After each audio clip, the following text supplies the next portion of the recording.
بسم اللہ الرحمن الرحیم۔ مجھے میرے احساس نے مار دیا تھا کہ یہ کیا بات ہوئی کہ زندگی کی کوئی خوشی میرے پاس نہیں تھی۔ پریشان ہو کر رہ گیا تھا۔ دولت تو بہت دور کی بات، کوئی سوکھ کسی آنچل کا سہارا بھی نہیں تھا۔ اس نا امیدی کی کیفیت میں اپنے ایک جاننے والے اطہر بھائی سے ملاقات ہو گئی۔ وہ ایسے آدمی تھے جن کو میں نے ہمیشہ خوش ہی دیکھا تھا۔ میں نے جب ان سے ان کی ہر دم خوشی کا راز پوچھا تو انہوں نے جواب دیا، بہت آسان تھا میاں، ایک شعر سن لو، اسی میں راز چھپا ہوا ہے۔ چلیں سنا دیں، میں نے بے دلی سے کہا۔ خوشی کی جستجو دراصل غم ہے، خوشی کو چھوڑ دو غم بھی نہ ہوگا۔ انہوں نے شعر سنا دیا۔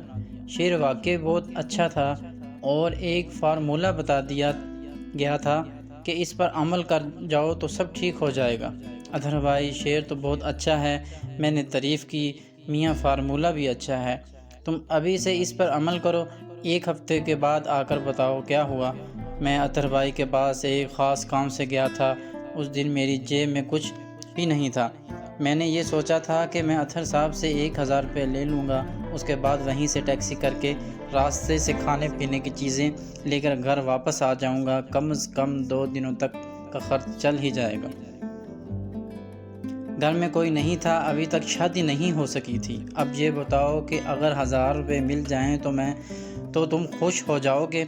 ظاہر ہے اطہر بھائی، اسی سے کئی کام نکل جائیں گے۔ تو بس میں تمہیں پیسے نہیں دے رہا، تم کو ابھی سے اس فارمولے پر عمل کرنا ہے۔ دیکھ لینا تم نے اس شعر کو اپنے ذہن میں اتار لیا تو پھر تمہیں کوئی غم بھی نہیں ہوگا۔ میں ان سے پیسے لیے بغیر اس شعر کی سوغات لے کر واپس آ گیا۔ گھر آ کر مجھے نفیسہ کا خیال آیا۔ میں نے نفیسہ نام کی لڑکی سے محبت کی تھی، جو یہ چاہتی تھی کہ میں اس کے باپ سے جا کر ملوں۔ میں نے اسے ایک شعر بھی سنا دیا تھا، میری حیات کی راہوں میں بچ خم ہے، بہت خوب سوچ لی پہلے جو میرے ساتھ چلے۔ نفیسہ کے باپ سے ملاقات کو میں ابھی تک ٹال رہا تھا، لیکن اب ان سے ملنا ضروری ہو گیا تھا۔ وہ ایک اعلیٰ سرکاری افسر تھے، ان کے ذریعے کوئی جاب بھی ہو سکتی تھی۔ میں نے نفیسہ کو فون کر کے کہا، میرا خیال ہے کہ میں تمہارے ابو سے جا کر مل ہی لوں۔ ہاں ہاں چلے جاؤ، اس نے کہا۔ میں نے ابو سے بات کی ہوئی ہے، بس ان کو تمہارے آنے کا انتظار ہے، وہ تمہارا انتظار ہی کر رہے ہیں، تم ان سے جا کر مل لو۔ نفیسہ کے والد ایک اعلیٰ سرکاری عہدیدار تھے، بہت دھاک تھی ان کے پاس جاتے ہوئے جھجک ہو رہی تھی، لیکن نفیسہ نے مجبور کر کے مجھے ان کے دفتر بھیج دیا۔ اس نے اپنے ابو سے میرے بارے میں بات کر لی تھی۔ میں دوسرے دن بہترین ڈریسنگ کر کے ان کے پاس پہنچ گیا۔ وہ اپنی پوری شان کے ساتھ اپنے کمرے میں ہی تھے۔ آؤ صاحبزادے آؤ، نفیسہ نے مجھے تمہارے بارے میں بتا دیا تھا۔ جی جناب، میں اس سے زیادہ کیا کہہ سکتا تھا، بیٹھ جاؤ۔ انہوں نے سامنے والی کرسی کی طرف اشارہ کیا۔ میں مؤدب ہو کر سامنے بیٹھ گیا۔ زندگی میں پہلی بار ایسا انٹرویو دے رہا تھا۔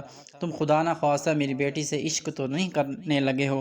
انہوں نے ایک ایسا سوال کیا کہ میں چکرا کر رہ گیا۔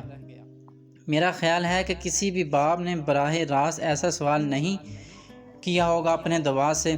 شرمانے کی ضرورت نہیں ہے، ہاں یا نہ میں جواب دو۔ عشق کیا جناب، بس نفیسہ مجھے بہت پسند ہے، میں اسے ہر حال میں خوش رکھوں گا۔ میرا خیال ہے کہ ابھی ہماری گفتگو اتنی آگے نہیں بڑھی کہ تم خوش رکھنے یا نہ رکھنے کی بات کرو، انہوں نے کہا۔ میں ایک بار پھر چکرا کر رہ گیا۔ عجیب ہے، بے دھڑک انسان تھے۔ کام کیا کرتے ہو؟ انہوں نے پوچھا۔ جاب کی تلاش میں ہوں جناب، میں نے کہا۔ مجھے امید ہے کہ بہت جلد کوئی ملازمت مل ہی جائے گی، اور اس وقت تک کیا اپنی بیوی کو بھوکا رکھو گے؟ نہیں جناب، سوال ہی نہیں پیدا ہوتا، جو خود کھاؤں گا اس کو بھی کھلاؤں گا۔ جب تمہارے پاس خود کھانے کو نہیں ہے تو اس کو کہاں سے کھلاؤ گے؟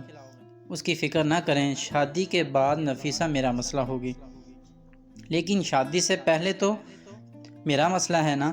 اور میرا مسئلہ یہ ہے کہ میں تم جیسے نکارہ انسان سے اپنی بیٹی کی شادی نہیں کر سکتا۔ میرے سینے پر چھریاں ہی چل گئی۔ نفیسہ میرے لیے سب کچھ تھی۔ زندگی میں اب تک سوائے محرومیوں کے اور کیا ملا تھا؟ کوئی خوشی نہیں، اب وہ بھی ہاتھ سے چلی گئی تھی۔ دل چاہا کہ در و دیوار سے لپٹ لپٹ کر آنسو بہاؤں، اور اسی وقت اطہر بھائی کا شعر یاد آ گیا، خوشی کی جستجو دراصل غم ہے، خوشی کو چھوڑ دے تم بھی نہ ہوگا۔ کلیجے میں ٹھنڈک سی پڑ گئی، نفیسہ نہیں ملتی نہ صحیح، اور بھی غم ہے زمانے میں محبت کے سوا، میں کیوں ایک روک پال کر بیٹھ جاؤں۔ خوشی کو چھوڑ دیں، اور میں نے خوشی کو چھوڑ دیا۔ میں نے نفیسہ کو فون کر کے مطلع کر دیا تھا کہ میں زندگی کی راہ میں اس کا ہم سفر نہیں بن سکوں گا۔ وہ کچھ دیر کی بک بک کے بعد خاموش ہو گئی۔ شاید اسے احساس ہو گیا تھا کہ اس کے باپ کا فیصلہ درست ہی تھا۔ اب زندگی گھٹن شب و روز میرے سامنے تھے۔ گھر میں کھانے کو بھی کچھ نہیں تھا۔ میں بھی اپنا کھانا خود ہی بنا لیا کرتا تھا، ورنہ عام طور پر سامنے والے ہوٹل سے جا کر کھا لیتا تھا۔ میں محلے کی دکان پر پہنچ گیا۔ دکاندار مجھے دیکھ کر خوش ہو گیا تھا۔ شاید اسے خیال آیا ہوگا کہ اس کا پچھلا قرض ادا کرنے آیا ہو۔ تنویر بھائی، چائے تو چلے گی نا؟ اس نے پوچھا۔ بس 2 منٹ میں آ جائے گی۔ نہیں بھائی، مجھے اس وقت چائے کی ضرورت نہیں، میں نے کہا۔ مجھے تو بس 2 کلو آٹا، 1 کلو چینی، کھانے کا تیل دے دو۔ ابھی لو، پچھلا حساب تو لے کر آئے ہو نا؟ نہیں بھائی، میں تو یہ بھی ادھار لے کر جاؤں گا، میں نے کہا۔ اچانک وہ بھڑک اٹھا، اس کی خوش اخلاقی ختم ہو گئی۔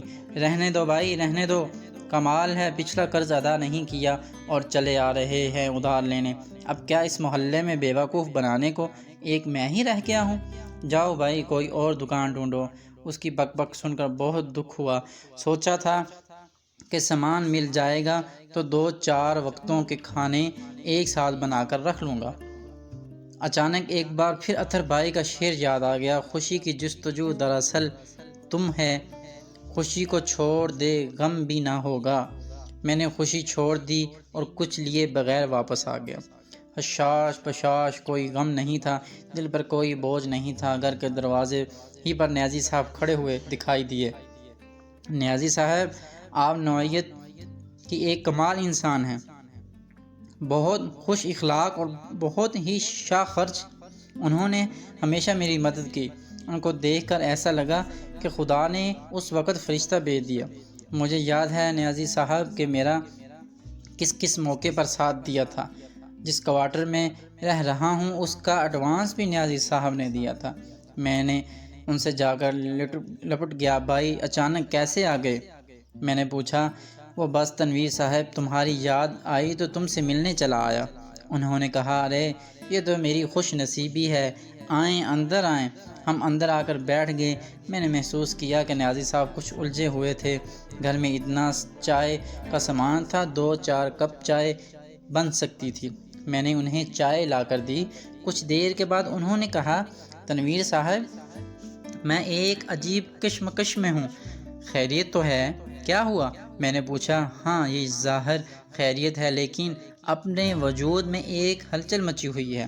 کیسی ہلچل بھائی؟ بات یہ ہے کہ میں لوگوں کے ساتھ اچھا برتاؤ کرتا ہوں، آج بھی اس ارادے سے گھر سے نکلا ہوں، لیکن ایک عجیب بات ہے۔ وہ کیا؟ میرا دل دھڑکنے لگا۔ بات یہ ہے کہ کسی کی مدد یا کسی کے کام آ جانا میری خوشی ہے۔ میں احسان تو نہیں کرتا کیونکہ اس میں میری خوشی ہے، لیکن ہوا یہ کہ جن کو میں نے اپنے طور پر خوشیاں دیں انہوں نے غم دیے۔ ایک قول ہے کہ جس پر احسان کرو اس کے شر سے بچو۔ میں خوشی کے جستجو میں رہتا تھا اور ایسی خوشی مجھے کس کی کام آ کر ہی ملتی تھی۔ آج بھی گھر سے 50,000 لے کر نکلا ہوں۔ ارے نیازی صاحب، یہ تو آپ کی بڑائی کی دلیل ہے، ورنہ اس زمانے میں کون کسی کا ساتھ دیتا ہے۔ انہوں نے باتوں باتوں میں مجھے ایک شعر سنا دیا۔ واہ، یہ تو اچھی بات ہوئی۔ ویسے وہ شعر کیا تھا تنویر صاحب؟ یقین کریں کہ اس شعر کو سنتے ہی ایسا لگا کہ میرے سر سے سارے بوجھ اتر گئے ہوں۔ سمجھ میں آ گیا کہ میں کہاں بھٹک رہا ہوں۔ واہ صاحب، پھر تو بہت مبارک شعر ہوا، مجھے بھی سنائیں شعر۔ وہ سنانے لگے، خوشی کی جستجو دراصل غم ہے، خوشی کو چھوڑ دے غم بھی نہ ہوگا۔ ایک بار پھر وہ لعنتی شعر میرے سامنے آ گیا تھا۔ ایک بات میں آپ سے کہنے آیا ہوں۔ نیازی صاحب نے کہا، ہو سکتا ہے کہ میں اب تک آپ کا ساتھ دیا ہو، لیکن اب میں کچھ بھی نہیں کر سکوں گا کیونکہ اس شعر کا مفہوم سمجھ میں آ گیا۔ ارے نیازی صاحب، میں بکھلا کر بولا، لعنت بھیجیں اس شعر پر، آپ تو نیکی کیے جائیں۔ نہیں تنویر صاحب، اب اس قسم کی کوئی نیکی میں نہیں کر سکوں گا۔